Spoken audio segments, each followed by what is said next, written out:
Sebatlı Şamlar. Elini zülmette koyanmam ben. Kapkara olmuş hayatın rengi de. Ben demirəm ki yanıma gelmenin.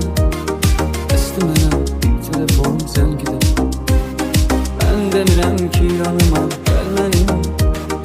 Estimene bir telefon sen gide. Orada biri derdimi almış hayal. Günlerini saymaya başlar ayım. Sen gele bir gelmedi ki yakşıyam. Ben de rahat ben de olur hayal. Sen gele bir gelmedi ki yakşıyam. Ben de rahat ben de olur hayal. Her gün çok açtı şirin duygular. Aklım ezelden bu işe karşıdır. Hale ayırmışsa bizi herkeden. Her ikimiz şimdi böyle yaşadık. Her gün çok açtı şirin